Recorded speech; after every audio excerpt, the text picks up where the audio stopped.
They say blessings come in mysterious ways. Hers came in a blonde wig and a warning she must never ignore. Ngozi's life was not dramatic, just heavy in a quiet way. She lived in a small face-me-I-face-you compound where everyone heard everyone's business. A thin corridor connected the rooms. Children played there, sometimes they cried, sometimes they poured water and turned it into a slippery mess. Every morning before sunrise, Ngozi carried 2 buckets to the tap outside. If she didn't go early, she would join the long line and return sweating and annoyed. She fetched water, bathed quickly, tied her simple scarf, cleaned her small room, then sat on her plastic stool beside the window. Her ring light leaned slightly to one side, the stand was weak. Her phone screen had a crack that cut across her camera lens. She positioned it carefully so the crack didn't show too much. She pressed record, her voice gentle, eyes hopeful. "Hi guys, welcome back to my page." She didn't say it because thousands were watching. Most days, the video barely reached 200 views. But she said it because she wanted to believe that one day, people would listen. She filmed product reviews using empty skincare bottles she washed and refilled with lotion. She practiced makeup looks using one small palette a friend gave her. She repeated the same hairstyle videos because she only owned one wig, a tired brown wig that had started thinning at the edges and shedding when she brushed it. Every time hair fell off the lace.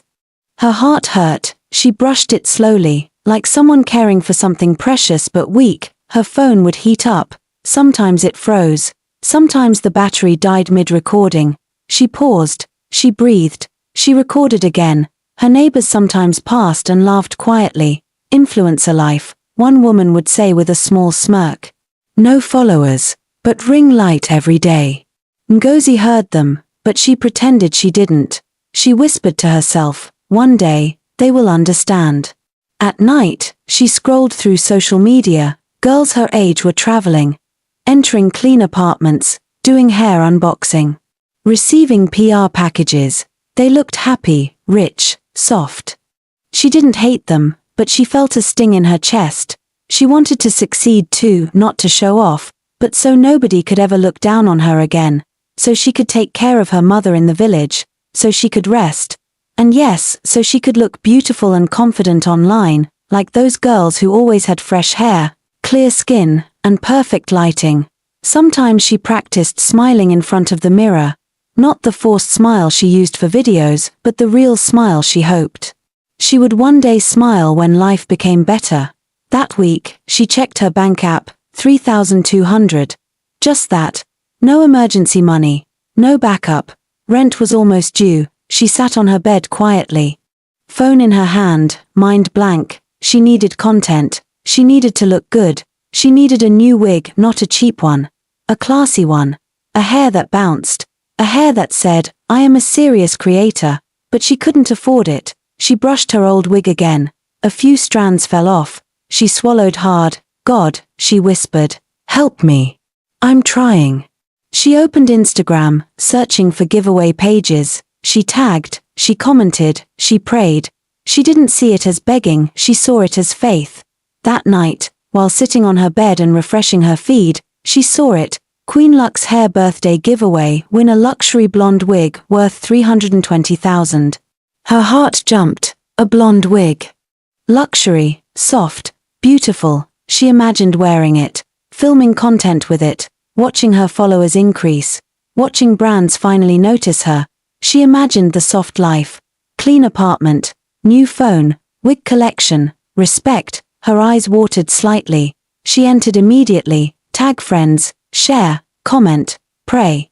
She lay on her bed after midnight, holding her phone to her chest like someone holding hope. "God, please," she whispered with teary eyes, "just this one break."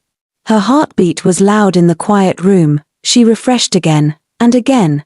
Then suddenly a notification. She sat up fast. "Congratulations Ngozi, you won our luxury blonde wig." Her breath stopped. She covered her mouth. A small cry escaped her lips, the kind that comes from both shock and relief. She didn't scream loud. She didn't run around. She simply sat there, shaking, tears falling quietly. Not tears of pride. Tears of finally.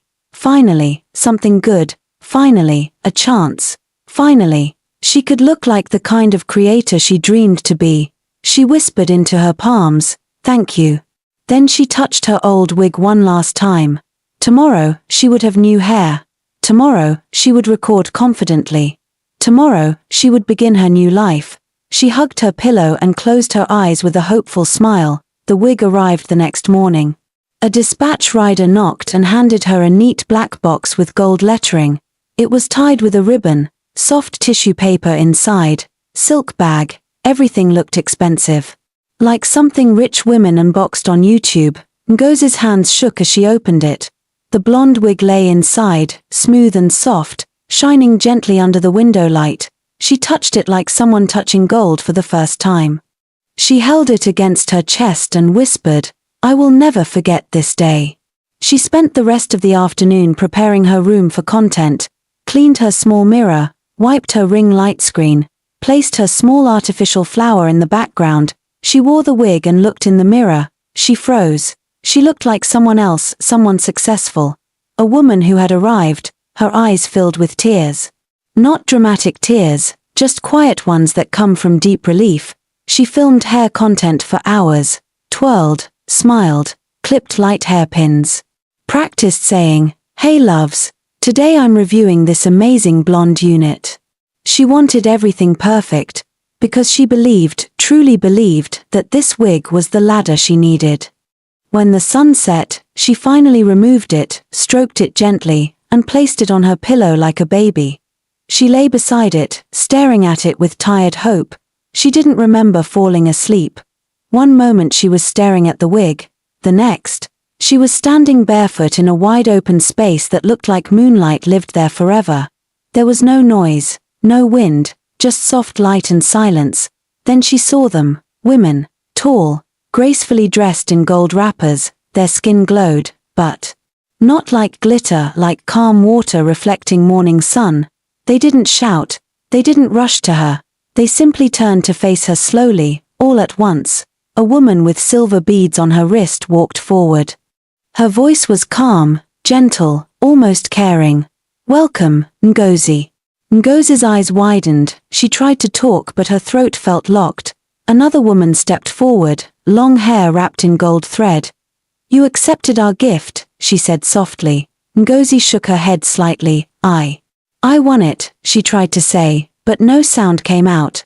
The first woman smiled, not wicked, but knowing. "There are no accidents. What is yours, comes. What comes, belongs." The circle of women hummed not a song, just a soft agreement. "You will wear the hair," the silver-beaded woman continued, "every night. This is how we meet." Ngozi felt cold inside. The woman's voice did not threaten, it felt like a rule already written. "You will rise," another woman added, "greatly, quickly. But you must not break what you have accepted." The light around them flickered gently. "You belong where your hair brings you," one whispered. Then everything went dark. The next morning came quietly. Ngozi didn't wake with joy, she woke confused and tired. Her heart felt heavy, like she had carried something all night she couldn't explain. She touched her head quickly, the wig was still there beside her pillow, not on her head. Relief. Then fear. "Thank God it was only a dream," she whispered. She stood up slowly, washed her face, tried to shake the strange feeling off. She opened Instagram to distract herself. More comments under her video. "You look so beautiful. OMG hair goals. This wig is everything." She should have smiled, but instead, her chest felt tight. Her phone buzzed again. Notification, "Your prize will be delivered today." She blinked. "Delivered? But I already received it yesterday. Didn't I?" Before she could think further, honk. Honk, a loud horn echoed from the compound gate. Voices outside. People rushing. She stepped out slowly. A small foreign delivery truck stood at the gate. Not a regular dispatch bike, a whole truck. A Chinese man stood beside it holding a clipboard. He scanned the crowd, then looked directly at her. "Ngozi?" She nodded with shaky hands. He smiled politely, too politely. "Many apologies for shipment delay. We bring all your order." "My order?" She whispered. Yes. Very large order. Please sign here. Before she could speak, two men began carrying big cardboard boxes out of the truck, box after box, stacked in front of her room, wrapped with stickers and labels: Raw Hair Factory, Vietnam; Premium Human Hair, India; Luxury Bundles, Cambodia. Women in the compound started shouting, "Ha! Ngozi Don Blow O! See shipment! Ah! God is good!" Someone clapped. Another took out her phone to record. Ngozi's legs felt weak, her palms were cold. She tried to speak. I didn't order." But her voice was too small. Her neighbor hugged her from behind. "Congratulations. Your time has come." The Chinese man bowed again. "More will arrive later. Thank you for trusting us." Then he left. The truck engine faded away, but Ngozi's world got louder. Women gathered around the boxes, touching them like treasure. "You didn't tell us you started hair business. Oh my God, you are now a big girl. Drop hair for me when you open shop." Ngozi kept shaking her head softly. Inside her room, she opened one box. Bundles, real ones. Full, silky, rich texture. She touched them slowly, like she was afraid they would move. Her heart beat louder, fear mixed with disbelief. She sat on the floor, staring at everything. This was not normal. This was not ordinary luck. Her phone buzzed again. Private message. "Your journey has started. Wear the wig tonight." Her throat closed. She quickly closed the wig box, locked it inside her drawer like someone trying to hide danger. "I won't wear it again," she whispered to herself. "I don't want this kind of blessing." She sat still, hugging her knees. Then her phone vibrated again. Voice note. She pressed it with trembling fingers. A calm female voice, almost soft like wind. "Do not break what you accepted." Ngozi froze. She could not breathe for a moment. Tears filled her eyes slowly. She stood there holding her chest, whispering, "I didn't know. I didn't know anything." Night came. She tried fighting sleep, tried praying, tried distracting herself. But fear is heavy, and silence can feel like pressure. She walked to the drawer, hands shaking, opened it, picked up the blonde wig like someone picking up a snake. She didn't feel powerful wearing it. She felt small. She lay down slowly, closed her eyes carefully, and like a pull from behind her spirit, she entered the dream again, a circle of women, calm faces. Golden wrappers, eyes watching her, not angry, not kind, just certain. One woman smiled slightly. "You returned. Good." Ngozi tried to speak. "I just wanted a chance. I didn't know." The woman touched her chin gently, not comforting, but claiming. "You asked for a door. We opened it. Walk wisely." Ngozi woke up suddenly. Her pillow was wet again. Her room felt colder than usual. She pulled the wig off quickly, holding her breath. She sat on her floor until sunrise, not moving, just breathing. And the only thought in her head was not joy anymore, it was fear wrapped inside confusion. What have I agreed to? Success did not roar into Ngozi's life, it entered quietly, like morning light sliding through a curtain. At first it was small things, a few orders each day, new followers, DMs asking, "Do you have more in stock?" Then bigger things followed, more boxes, more customers, more money. And when the second month ended, she did something she used to daydream about while washing plates in the corridor. She packed her Ghana must go, folded her ring light, and moved out of the Face Me I Face You compound. No drama, no shouting, no goodbye party. She simply locked her old door gently and walked away, a quiet exit from a life she had survived. Her new apartment was not Lekki penthouse luxury, it was a clean, self-contained space in a better neighborhood, tiled floor, small wardrobe, good lighting, quiet. To her, it felt like paradise.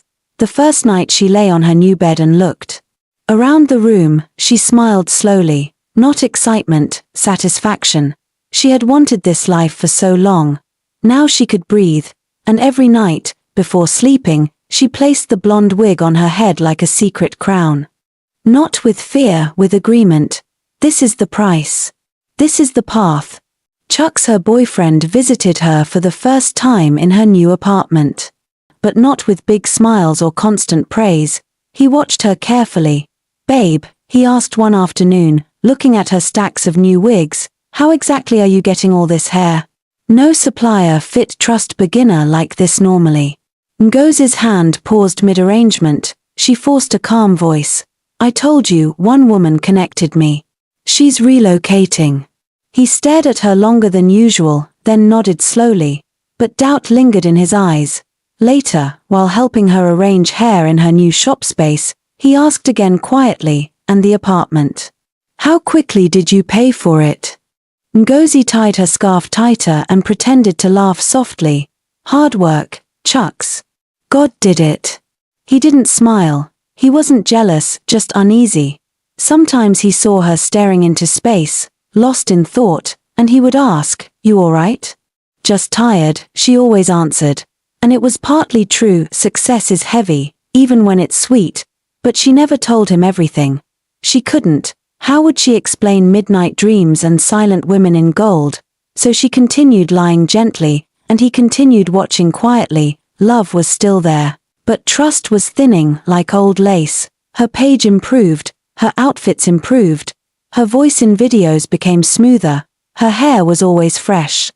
Always full, always stunning. Sometimes she caught herself smiling at her reflection, a soft, proud smile. This time, she didn't feel like a girl trying to join the world, she felt like she belonged inside it. The wig business grew fast. Customers walked in and asked for her by name. "Is Madame Ngozi around? I want the hair I saw on her page. She is the real plug." People trusted her. She breathed softly, like someone finally allowed to exhale. She didn't post motivational quotes anymore. She became the quote other girls saved on their phones, obedience without complaints. Every night, no matter how tired, she wore the blonde wig before bed, not shaking, not crying, just routine. She didn't see the dream women every night anymore. Sometimes they appeared, sometimes the dream was empty white space, but she understood the rule, wear the wig. Rise peacefully, so she obeyed, no questions, no struggle. Life was good, better than before, better than she ever knew it could be. And when she laid on her king-size bed in her new apartment, she whispered sometimes, "Thank you. Whoever you are." Not fear, not praise, just acceptance. Soft life was here, and she chose to enjoy it. One Saturday was especially overwhelming. 2 wholesale orders, a mini shoot with a small influencer, deliveries everywhere, phone buzzing non-stop. She barely ate. By the time she got home at night, she dropped onto the couch with tired legs and aching back. Her living room looked neat and expensive, diffuser on the table, ring lights by the corner, packages waiting to be shipped. She smiled a little. I really made it. Her wig sat on the vanity, shining gently under the warm light. She planned to wear it in a minute. Just a minute. She leaned her head back, closed her eyes. Sleep pulled her fast. She woke the next morning feeling rested, a deep, natural rest she hadn't felt in months. She stretched lazily, looked around her bright apartment, soft morning light, clean air. For a moment, she felt grateful. Then her eyes stopped on the vanity table. The blonde wig still sat untouched. Her breath hesitated, a soft, quiet worry passed through her chest, but she shook it off. "It's only one night," she whispered. "It can't mean anything." She dressed well, applied light makeup, packed her bag, and headed to her shop with calm confidence. But something in the air felt softer than usual, almost like stillness before rain. At 10:30 a.m., a customer walked in holding a small shopping bag. "Good morning, Ma. Please, I need to talk to you." Ngozi smiled politely. "Yes? How can I help you?" The woman opened the bag and gently brought out the wig she bought yesterday. It looked different, dull, tangled, almost like another product. "This is not how it looked," the woman whispered, embarrassed. "It changed overnight." Ngozi blinked, surprised, confused. She touched the hair. It felt wrong, like plastic mixed with sadness. She apologized, promised to fix it, and thought, maybe it's just one case. But 30 minutes later, another woman came. Then 2 more. Online messages followed, screenshots, complaints, videos. Someone posted, This vendor scammed me. The hair changed overnight. The comments grew fast. She's selling fake hair. I suspected her. It's always the new vendors. God forbid evil money. Ngozi's chest tightened slowly. Her hand shook slightly as she dialed her foreign supplier contact. Number does not exist. She tried another number. User unreachable. Another. Failed. She checked WhatsApp. All profile pictures were gone. Chats disappeared. It felt like they never existed. Her assistant stood near her, nervous. Auntie. What do we do? Ngozi swallowed. We stay calm, she whispered. We will sort it. But inside her, something cracked gently, not loud, but final. Chucks came by that evening. He didn't shout. He didn't ask with anger. He just stared at her, confused, hurt, scared for her. Ngozi. Just tell me something. Where did all these wigs really come from? She sat quietly, eyes tired, hands shaking slightly. I worked for them. She said softly. He stared at her longer than he ever had, a silent sigh, a slow nod. I hope you are safe, he finally whispered. And for the first time, she had no answer. He left slowly. This time, he didn't say call me. A week later, the shop burned from an electrical spark. It didn't spread far, just enough to ruin hair, shelves, and dreams. Her landlord increased rent. Bills pressed in. Orders disappeared. Reputation faded. In 2 weeks, the life she built disappeared like smoke. And she found herself dragging 2 bags back to her old corridor. Same walls, same buckets, same evening noise. Only she was different, quieter, humbler, tired. She opened her old room door. Nothing had changed inside. She sat on the mattress, not crying, just breathing, slow, deep, human breath. Success had left, but peace, real peace, finally entered. Days passed. She started again, little by little, fixing people's old wigs, filming simple videos, cooking noodles on a small stove, walking to buy water, using her old phone. Sometimes she missed the soft apartment.